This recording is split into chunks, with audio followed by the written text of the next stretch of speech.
Greetings, my fellow YouTubers, and welcome to Big D's Entertainment Rankings and Reviews. My name is Doyle, better known to y'all as the Big D. So now I bring to you another review of the Star Wars franchise, and now I'm right back on the Skywalker saga after I reviewed the two anthology movies yesterday that kind of bridged the gap between the prequel trilogy's finale in Revenge of the Sith. So now I'm bringing to you the one that started it all, 1977's Star Wars, as it was originally known as, but now, of course, it's better known as Star Wars Episode 4, A New Hope. Anyway, now this, of course, was directed by George Lucas and produced by Gary Kurtz. And of course, it had the great music of John Williams. Of course. Anyway, it focuses on the journey of Luke Skywalker, now grown up, played by Mark Hamill, along with Han Solo, played by Harrison Ford, and the Wizened Jedi Master Obi-Wan Kenobi, played by Alec Guinness. Attempt to free Princess Leia, played by the late Carrie Fisher, from the clutches of the Galactic Empire and the Sith Lord known as Darth Vader. Who, let me see. I'm trying to see who actually played him.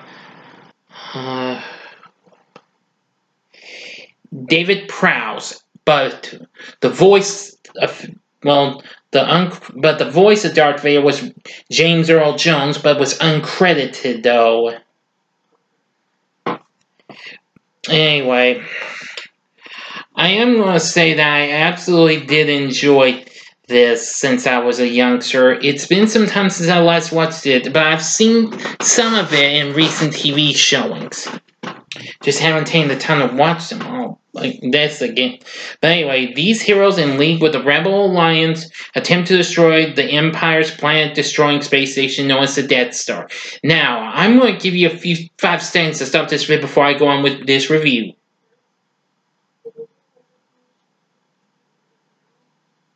Okay, now, you've been warned if you keep going without watching this. I'm serious. Now, of course, if you do this in a chronological order and watch Rogue One before you relive this one, you know that Rebel spies have stolen plans to the Death Star, a colossal moon-sized space station capable of destroying entire planets. Princess Leia, secretly one of the rebellion's leaders, has obtained the plans, but her starship is captured by an Imperial Star Destroyer under the command of Darth Vader.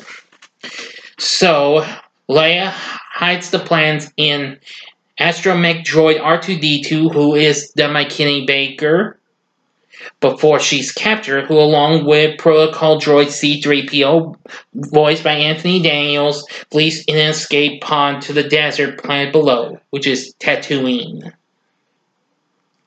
However, once down there, they're captured by these weird characters known as the Jawas. Yeah, they're traitors and sell them to moisture farmers Owen and Beru Lars, the aunt and uncle of Luke Skywalker. So apparently, while cleaning R2, Luke accidentally triggers part of the holographic recording of Leia, which she requests help from Obi-Wan Kenobi. So the next morning, Luke finds R2's missing, and while searching for him, encounters old Ben Kenobi, an elderly hermit and friend of Luke's. Yes. Ben, who reveals his true name to be Obi-Wan, tells Luke of his days as one of the Jedi Knights.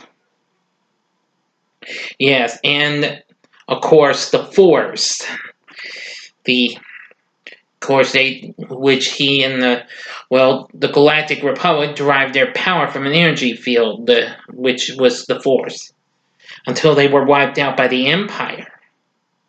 Contrary to what his uncle has told him, Luke learns that his father fought aside Obi-Wan as a Jedi Knight until Vader, a former pupil of Obi-Wan's, turned to the dark side. So, Obi-Wan presents Luke with his father's old weapon, a Jedi lightsaber.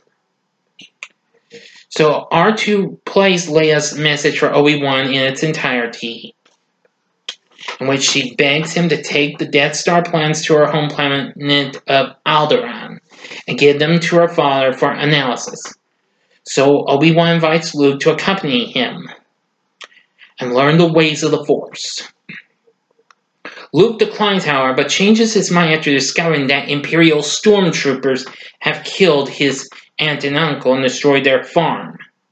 So Obi-Wan and Luke visit a cantina in Mos Eisley, where after a brief confrontation, they meet smuggler Han Solo, who actually owes money to local mobster Jabba the Hutt.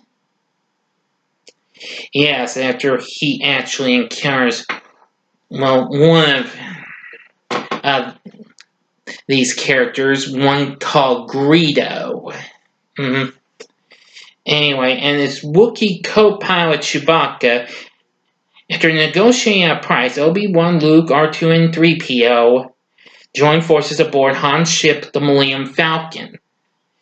Meanwhile, the Death Star commander Moff Tarkin orders the destruction of Alderaan as through the Death Star's turbo laser as a show of force. So the Falcon crew discovers the planet's remains and is captured by the Death Star's tractor beam, which Obi-Wan goes to disable, and Luke discovers that Leia is imprisoned on there and rescues her with the help of Han, Chewbacca, in a swashbuckling series of escapes.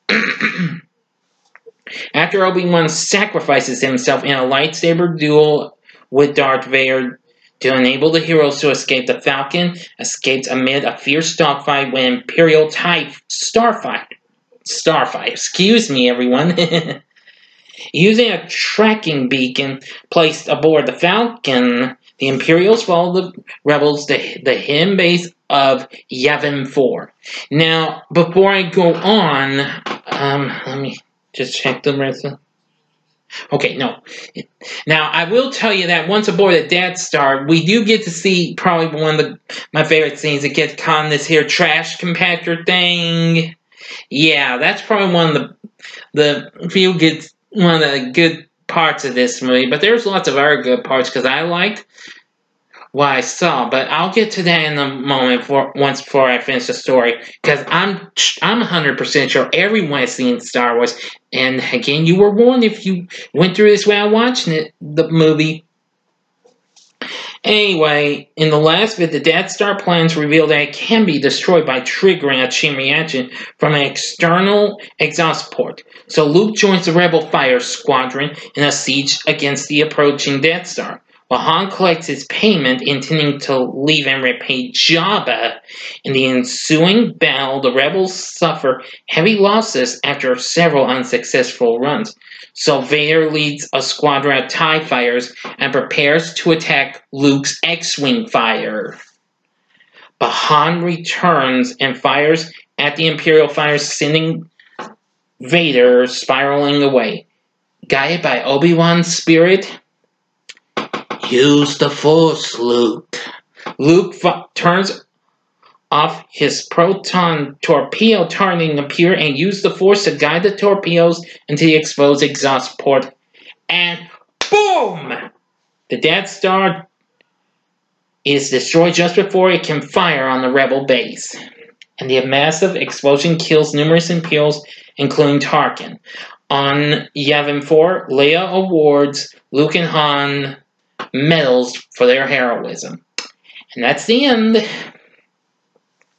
So, what did I think? Well, I absolutely love the original Star Wars, or as you now call A New Hope, Episode 4.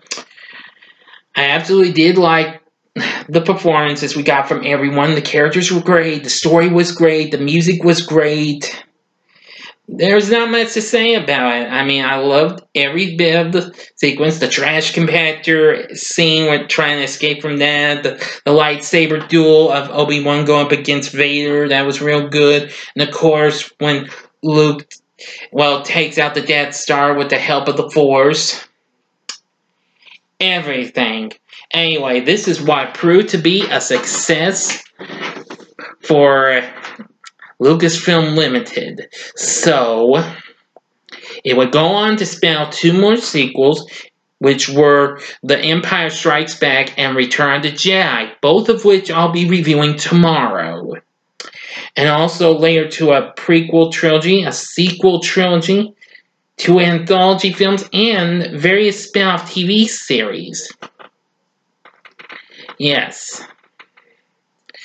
And also there'll be books and recordings. I had some books and recordings of Star Wars, as well as spin-off stories from Star Wars, and and video games, and all that jazz. There was so much to go on about Star Wars Episode 4, A New Hope, and its 2 sequels.